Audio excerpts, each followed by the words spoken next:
Hey, Hobby World, Zach and Porter back with another Turn Back the Clock Tuesday episode. This is episode number 5. Porter had this great idea a couple of weeks ago of us showing off some cards from back in my childhood collection that I've kept. And then Porter showing off some stuff that he's collected in his first few years in the hobby. But first, Porter wanted to start off with something that was non-card related. Okay, so I got this at my favorite bookstore, Half Price Books, with a gift card. It's a Yasmani Grandal bobblehead. Yes, he's wearing the Brewers cap and uniform. But since when did he change his number from 10 to 24? I don't know.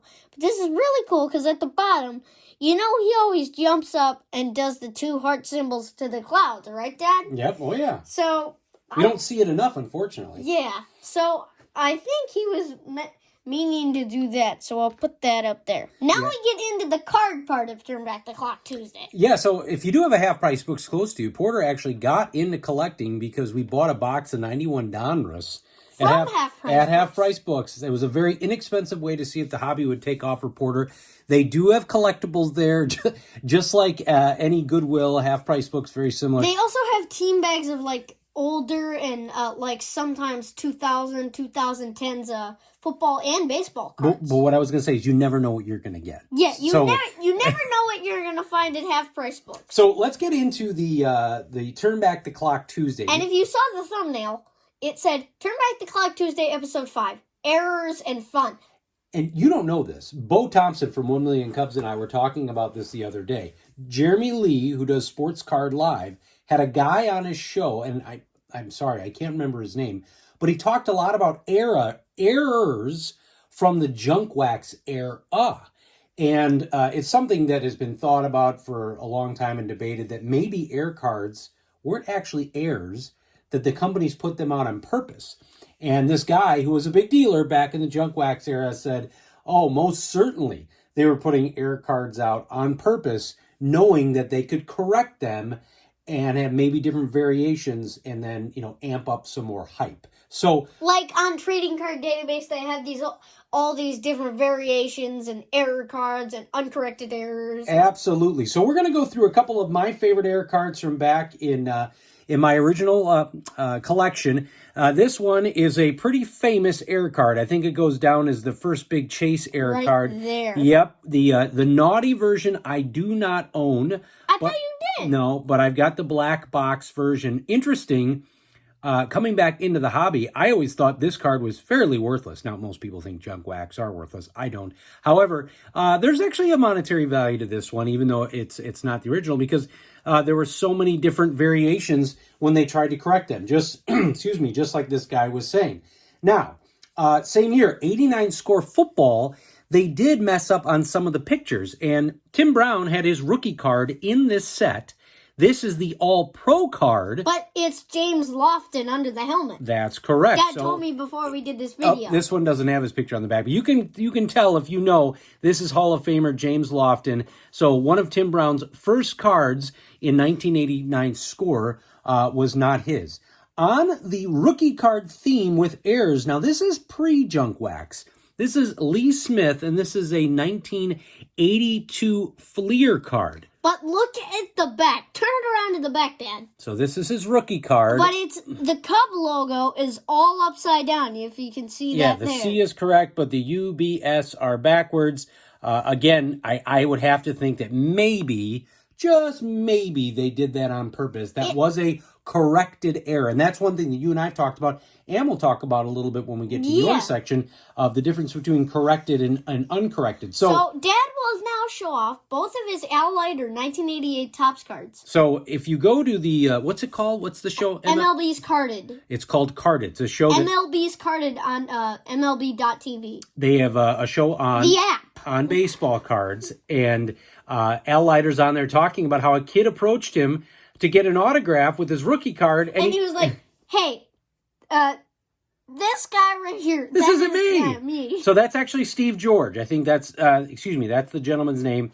They did correct it, and so here is the correct Al Leiter rookie card.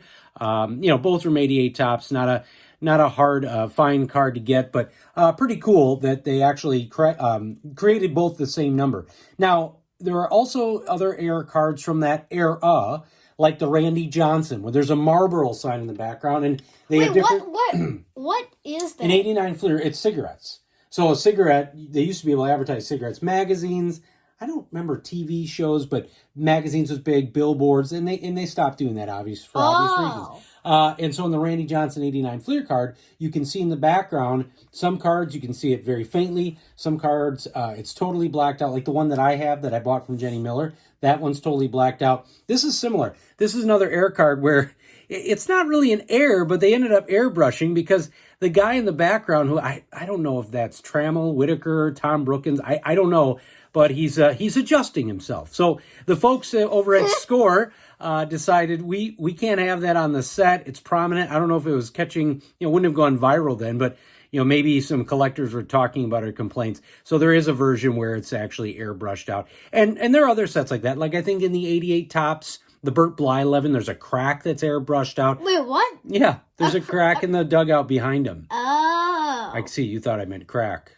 Like, okay, we're going to keep this clean. Yeah, but no, I thought you meant like a crack in like the baseball. No.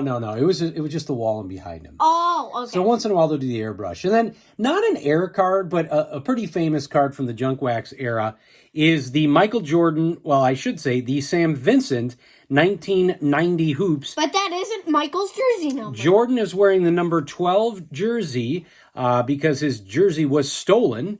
And so he had to wear this one for one game. And so this card actually does fetch a pretty penny for a junk wax era card. How was his jersey stolen? Wow. I mean, I don't know. But like, when did he get it back? I think the next day. I mean, it wasn't as if he got that jersey back. They probably just got him another jersey, but he may not have noticed it before it was too late. Same thing in this set. You got the Menendez brothers on the Mark Jackson card, which is also another kind of a unique find for the junk wax era. So those covered the cards from my era. Now, we talked about errors that are corrected. I have got to tell you that Porter has got an eagle eye when it comes to looking at cards, and he inspects things, he finds things, and this is a true story. Okay, so this is a 2019 John Riggins card. As you can see, he played for the Redskins. See, Washington right there.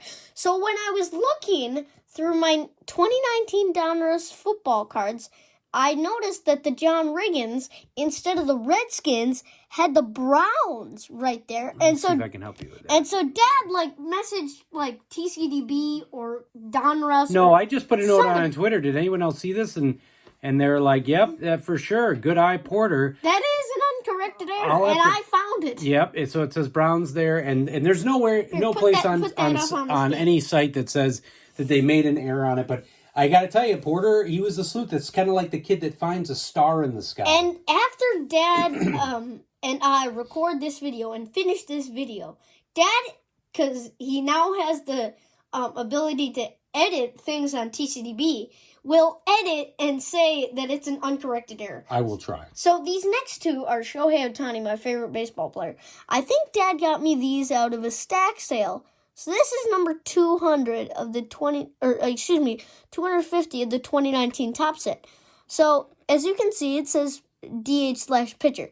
These two aren't error cards, but it's just a really cool card. And then this one is number 600 of the set, if you can see there. This is him pitching.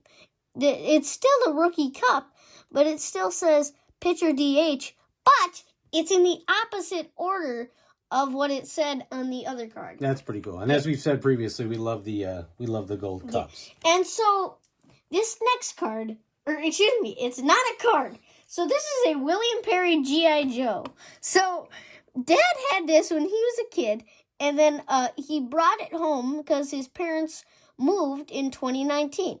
Now, he brought it home with other Star Wars figurines and G.I. Joes he had. So I was playing with it, and I accidentally broke it. And the dad sent a picture out on Twitter saying, "Hey, could anybody help? My son broke this, and I've had this for like 40 years. And then one guy was like, Sure. And wasn't that Kyle Brandt? So no, Kyle Brandt from the NFL Network did respond that he remembered and he had the same thing. But there were a few people that they talked about I can fix with the rubber band. So yes, Perry was saved. And, Yes. I told Porter, I truth be told, I think it was already somewhat broken when I got it. So, before I show this last thing, Kyle Brandt, if you watch NFL YouTube, his channel on there is NFL Throwback.